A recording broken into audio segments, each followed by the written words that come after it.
नमस्ते विद्यार्थियों, मैं शैलेश मीणा, प्रवक्ता जीपीसी करौली। तो आज की इस सेशन में हम क्या शुरू करने वाले हैं, डबल ई जो 308 कोड है पॉलिटेक्निक सिलेबस का इलेक्ट्रिकल इंजीनियरिंग के अंदर, उसमें जो चैप्टर नंबर 3 है टैरिफ्स, इसको हम कवर करेंगे। तो टैरिफ्स के बारे में हम समझेंगे, टैरिफ्स होता क्या है।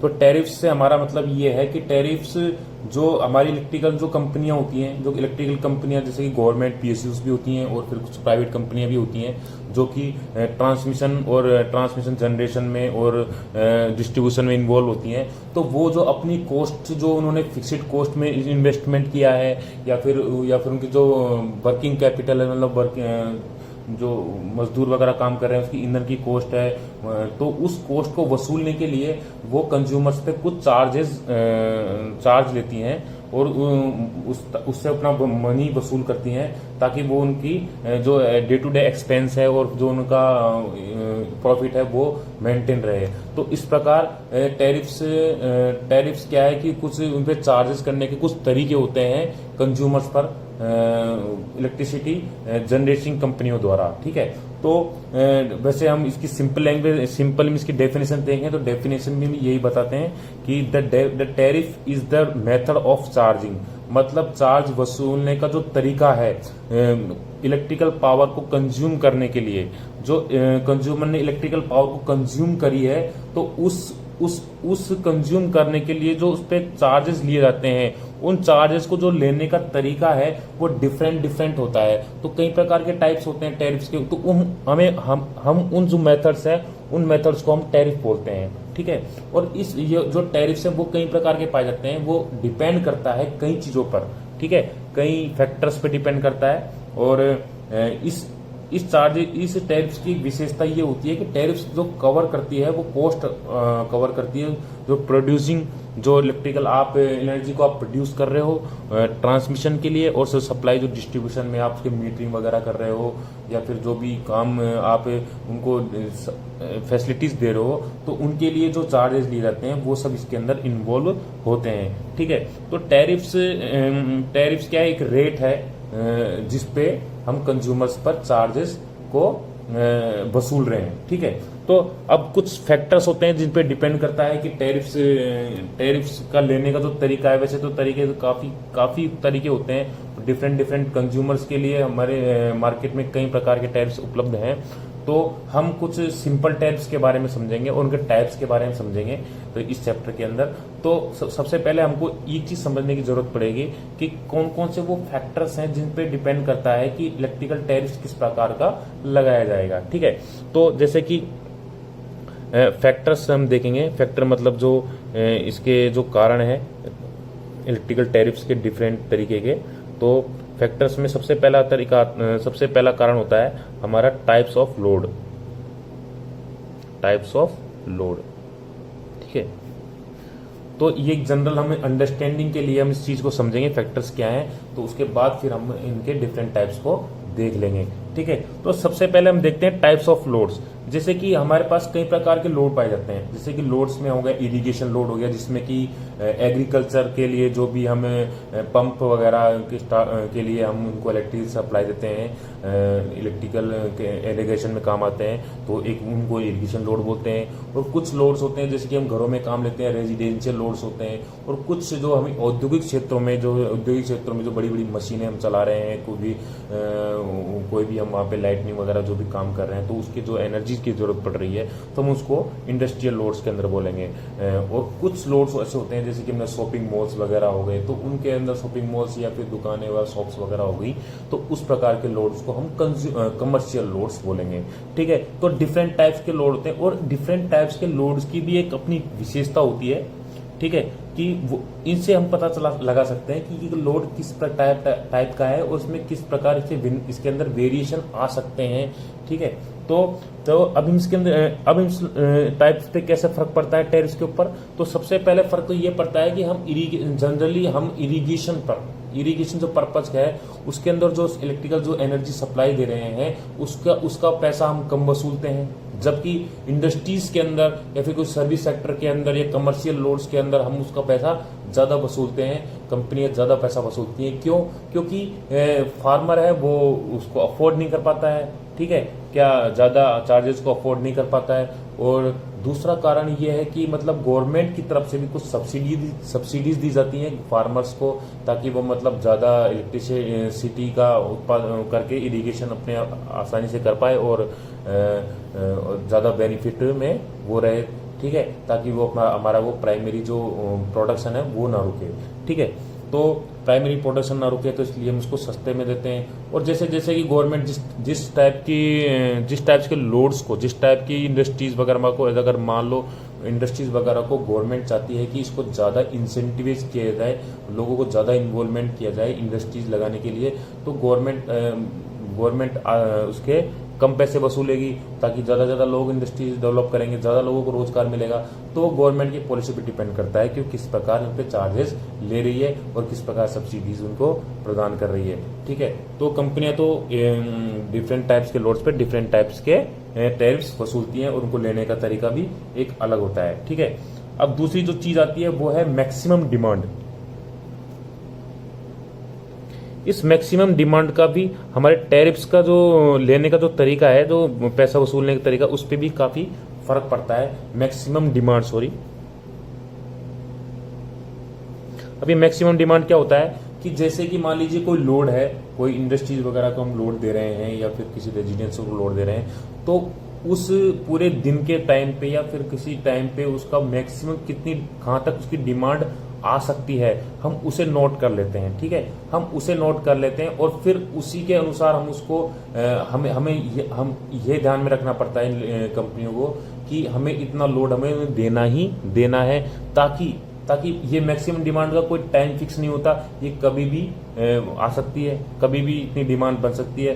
तो गवर्नमेंट कंपनियां क्या करती हैं, वो इलेक्ट्रिकल कंपनियां क्या करती हैं कि अश्योर करती हैं कि इतनी मैक्सिमम डिमांड तो हमको देनी ही देनी है। तो उस हिसाब से हम क्या करते हैं, प्लांट की कैपेसिटी बना के रखते हैं, ताकि हम उतनी मैक्सिमम डिमांड को फुलफिल कर सके, ताकि मतलब कंज्यूमर्स पर रिलायबिलिटी, कंज्यूमर्स के अंदर अपने अंदर रिलायबिलिटी फील हो जनरेटिंग कंपनियों के लिए कि ये इतनी हमें इलेक्ट्रिकल एनर्जी प्रोवाइड टाइम पे कर देंगे, ठीक है। तो इस मैक्सिमम डिमांड का हमें कोई पता नहीं है कब होती है, लेकिन हम जो कंपनियां होती हैं वो ये मान के चलती हैं कि इतनी एनर्जी की, इतनी मैक्सिमम डिमांड की हमको कैपेसिटी तैयार रखनी है, चाहे वो मैक्सिमम डिमांड हमेशा बनी रहे या ना बनी रहे, हमें तो इतनी कैपेसिटी बना के रखनी ही रखनी है, ठीक है। तो अब ये जो आप कैपेसिटी बना रहे हो, कैपेसिटी इंस्टॉल कर रहे हो, इलेक्ट्रिकल कंपनी को क्या करना पड़ेगा, कैपेसिटी इंस्टॉल करनी पड़ेगी। और उस कैपेसिटी इंस्टॉल करने के लिए आपको क्या करना पड़ेगा, इन्वेस्टमेंट करना पड़ेगा।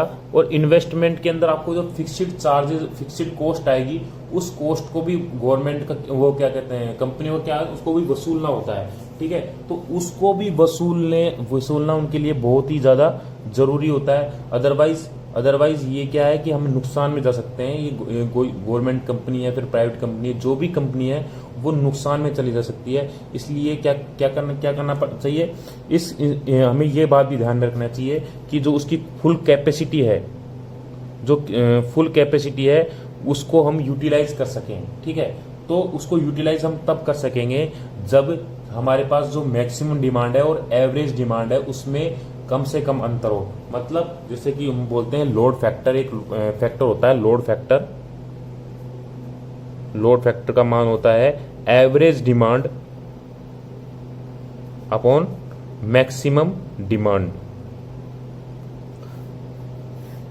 कोशिश ये की जाती है कि हमारा जो लोड फैक्टर है उसका मान कम से अधिक से अधिक हो, ठीक है। तब जाके क्या होगा, एवरेज डिमांड मैक्सिमम डिमांड के लगभग बराबर होगी, तब ही हम क्या कर पाएंगे, हम पूरी जो कैपेसिटी है प्लांट की उसको यूटिलाइज कर पाएंगे और फिक्स्ड कॉस्ट जो हमारी आ रही है वो उसका भी हम पैसा वसूल कर पाते हैं। अदरवाइज क्या होगा कि हमने कैपेसिटी तो इंस्टॉल कर दी और अगर यदि आपकी एवरेज डिमांड बहुत ही कम चली जा रही है तो आपको अपना प्लांट को बंद करना पड़ेगा, और उस बंद करने के कारण आपको क्या है कि उसका पैसा तो मिलेगा नहीं, उसका आप चार्जेस ले ही नहीं सकते, ठीक है। तो वो आपके चार्जेस लगेंगे। लेकिन हमें इस प्रकार टैरिफ्स को फ्रेम करना है कंज्यूमर्स के लिए, ताकि इस जो फिक्स्ड कॉस्ट जो हमने कंपनी के अंदर कैपेसिटी को इंस्टॉल करने के लिए लगाई है वो भी वसूल सकें। ठीक है, तो इसलिए हम क्या करते हैं, मैक्सिमम डिमांड को भी ध्यान में रखते हुए टैरिफ्स का निर्धारण करते हैं। ठीक है, तो ये भी एक फैक्टर हो गया। मैक्सिमम डिमांड से हमारा सीधा मतलब क्या है, फिक्स्ड कॉस्ट से है, कंपनी की आने वाली पूरी जो कैपेसिटी है उसमें जो पैसा लगा है उसको वसूलने से है। ठीक है, तो कोशिश ये की जानी चाहिए कंपनियों के द्वारा ताकि वो मैक्सिमम डिमांड और एवरेज डिमांड में कम से कम फर्क हो। ठीक है, और अब तीसरी जो चीज आती है ध्यान में रखने के लिए वो क्या है, वो है द टाइम, वह समय जब eight which load is required. ठीक है, अब देखेंगे, अब इस टाइम से मतलब क्या है, जैसे कि आप इस टाइम का भी डिपेंड करता है कि आप किस टाइम पे एनर्जी को यूज कर रहे हो। ठीक है, अब जैसे कि क्या है कि कुछ लोग क्या होते हैं एक साथ ही जैसे कि दिन में ही ज्यादा एनर्जी का यूज ले रहे हैं, दिन में ही हमारे जितने भी सर्विस सेक्टर है, इरिगेशन है, इंडस्ट्रीज है, सब वर्क कर रही हैं, तो उस टाइम पे हमारी मैक्सिमम डिमांड, मैक्सिमम लोड बढ़ जाता है। ठीक है, और यदि उसी टाइम पे सभी लोड मैक्सिमम हो जाएंगे तो कंपनी को क्या करना पड़ेगा, कंपनी को क्या करना पड़ेगा, उसी हिसाब से कैपेसिटी इंस्टॉल करनी पड़ेगी, और कैपेसिटी इंस्टॉल करनी पड़ेगी, और फिर जब मैक्सिमम डिमांड नहीं रहेगी, जब नॉर्मल टाइम होगा, और नॉर्मल टाइम में हमारी क्या हो जाएगी, डिमांड घट जाएगी, और उस डिमांड घट जाएगी तो उसमें क्या है, कॉस्ट पर किलोवाट क्या हमारे पास क्या हो जाएगी, बढ़ जाएगी, और उस कॉस्ट किलोवाट को हमको कंज्यूमर से वसूलना पड़ेगा, इसलिए और फिर उसके चार्जेस ज़्यादा बढ़ जाते हैं। इस चार्जेस को कम करने के लिए कोशिश की जाती है कि टाइम ऐसा हो कि अलग अलग टाइम पे लोगों की मैक्सिमम डिमांड हो, ताकि एक एवरेज डिमांड बनी रहे, और मैक्सिमम जो हमारा जो मैक्सिमम जो कैपेसिटी है उसका फुली यूटिलाइजेशन हो सके। ठीक है, ऐसा नहीं होता है कि हमें पता नहीं होता है किसकी मैक्सिमम डिमांड कब बढ़ रही है, और सबकी मैक्सिमम डिमांड एक ही टाइम पे बढ़ती है तो हमारी कॉस्ट बढ़ जाती है। इसलिए इरिगेशन को हम क्या करते हैं, रात में ही, नाइट के अंदर ही इरिगेशन लोड्स को हम ज़्यादा इंसेंटिवाइज करते हैं, और दिन के अंदर ज़्यादा इंसेंटिवाइज करते हैं, ताकि एक समान लोड बना रहे। ठीक है, तो टाइम का भी बहुत बड़ा फर्क होता है। इसके अलावा जो एक फैक्टर और है जिसपे हमारा टैरिफ्स का फर्क पड़ता है वो है, और वो हमारा पास टैरिफ्स है,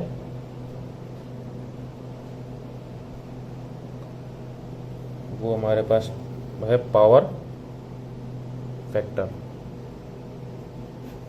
अब पावर फैक्टर किस प्रकार हमें प्रभावित कर रहा है, टैरिफ्स पे किस प्रकार के प्रभावित कर रहा है। जैसे कि पावर फैक्टर क्या होता है, पावर फैक्टर होता है टोटल पावर बराबर V इंटू आई कोस फाई। ठीक है, अब जैसे कि पावर जनरेटिंग पावर से पावर जा रही है डिस्ट्रीब्यूशन की तरफ। ठीक है, अब डिस्ट्रीब्यूशन में क्या होता है, हमारी जो सब जगह क्या होता है, वोल्टेज हमारे कांस्टेंट बने रहते हैं, वोल्टेज हमारे कांस्टेंट बने रहते हैं। ठीक है, अब कोई पावर है, उस पावर को भेजने के लिए, ठीक है, उस पावर को भेजने के लिए पहले यदि हमें करंट आई की आवश्यकता पड़ रही थी, तो यदि हमारे पास पावर फैक्टर का मान कम होगा, पावर फैक्टर का मान यदि कम होगा तो उतनी ही पावर को भेजने के लिए हमें अधिक करंट देने की आवश्यकता पड़ती है। ठीक है, और अधिक करंट जब हम इसमें काम लेंगे तो अधिक करंट के कारण क्या होता है, हमारे पास आई स्क्वायर और लॉसेस बढ़ जाते हैं, और आई स्क्वायर लॉसेस के कारण हमारी रेटिंग्स घट जाती हैं। हम उतनी ही क्षमता के लिए कम करंट को हम फ्लो कर पाते हैं। इसके कारण हमारी कॉस्ट बढ़ जाती है। इस कॉस्ट से बचने के लिए हम क्या करते हैं कि कम पावर फैक्टर वाले, अधिक पावर फैक्टर वाले, उनको हम ज़्यादा इंसेंटिवाइज करते हैं, और कम पावर फैक्टर वाले लोड्स पे हम ज़्यादा चार्जेस लेते हैं, ज़्यादा टैरिफ, इस प्रकार टैरिफ को फ्रेम करते हैं कि उन पे ज़्यादा चार्जेस लगे। तो इस प्रकार पावर फैक्टर के कारण हमारी जो कॉस्ट बढ़ रही है, उस कॉस्ट को हम वसूलने के लिए क्या करते हैं, टैरिफ्स को इस प्रकार फ्रेम करते हैं कि जो कम पावर फैक्टर वाले जो हमारे लोड्स हैं उन पर हम अधिक चार्जेस वसूलें, और जो अधिक पावर फैक्टर वाले हैं उन पर कम चार्जेस वसूलें, ताकि हमारी कॉस्ट कम आए इलेक्ट्रिकल एनर्जी सप्लाई के लिए, और हमारी रेटिंग्स का फुल यूटिलाइजेशन हो सके, कैपेसिटी का फुल यूटिलाइजेशन हो सके, हमारी जो ट्रांसमिशन में लाइंस हैं उनका हम फुल यूटिलाइजेशन कर सकें, ताकि हम उनका कॉस्ट पर किलोवाट जो एनर्जी ले रहे हैं वो हम रिड्यूस कर सकें, ठीक है, और इसका फ़ायदा हम कंज्यूमर्स को दे सकें। अब जो एक लास्ट चीज़ आती है, वो फैक्टर है, वो है amount of energy used. The amount of energy used मतलब आप ये सिंपल सी बात है कि आप जितनी ज़्यादा एनर्जी का यूज़ लोगे तो उसको एनर्जी को जनरेट करने के लिए उतनी ही अधिक फ्यूल की आवश्यकता पड़ती है, ईंधन की, और वहाँ पे जो लोग काम कर रहे हैं उनको सैलरीज में वगैरह में, तो इस प्रकार वर्किंग जो हम कैपिटल है उसका हम यूज़ कर रहे हैं, तो उस अमाउंट को वसूलने के लिए क्या करते हैं, ज़्यादा एनर्जी आप कंज्यूम करोगे तो ज़्यादा आप पे क्या करे जाएगा, ज़्यादा भार लिया जाएगा, ज़्यादा कॉस्ट आपसे वसूली जाएगी, और अगर आप कम एनर्जी का यूज ले रहे हैं तो कम कॉस्ट आपसे वसूली जाती है। लेकिन कई बार हम क्या करते हैं कि कंज्यूमर्स को ज़्यादा इंसेंटिवाइज करते हैं ज़्यादा एनर्जी का यूज़ करने के लिए, ताकि क्या होता है, हमारी जो एवरेज जो कॉस्ट है वो बनी रहे, हमारा लोड फैक्टर का मान ज़्यादा से अधिक हो, और हमारी कॉस्ट रिड्यूस हो जाए, ठीक है। तो इस प्रकार हम इन चीज़ों को देखते हुए हम टैरिफ्स को जो लगाने जो प्रकार हैं उस प्रकार को हम समझेंगे, तो हम उन पे अब थोड़ा सा हमारा क्या बेसिक बन चुका है कि अब हमको टैरिफ्स पढ़ने में ज़्यादा दिक्कत नहीं आएगी, ठीक है। तो कितने टाइप्स के टैरिफ होते हैं आज हम उनको देखेंगे। तो सबसे पहले हमारे पास क्या देखेंगे आज, types of tariffs.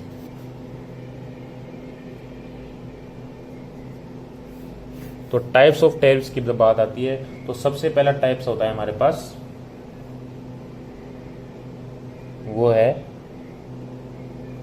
Simple tariff, ठीक है।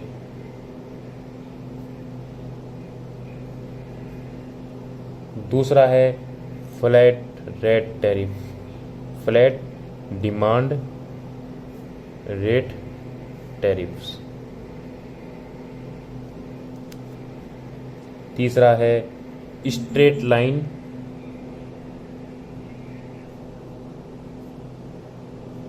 Line meter rate tariff. और चौथा है ब्लॉक मीटर रेट टैरिफ्स। ये अलग अलग मेथड्स हैं कंज्यूमर्स पर रेट वसूलने के लिए, कॉस्ट को वसूलने के लिए, ठीक है। और फिफ्थ है टू पार्ट टैरिफ। सिक्स्थ है पावर फैक्टर टैरिफ। और भी कई प्रकार के टैरिफ्स हैं, लेकिन मोस्ट इम्पोर्टेंट टैरिफ्स हमारे पास यही हैं, ठीक है। तो हम आप शुरुआत करते हैं नए पहले टैरिफ से, ठीक है।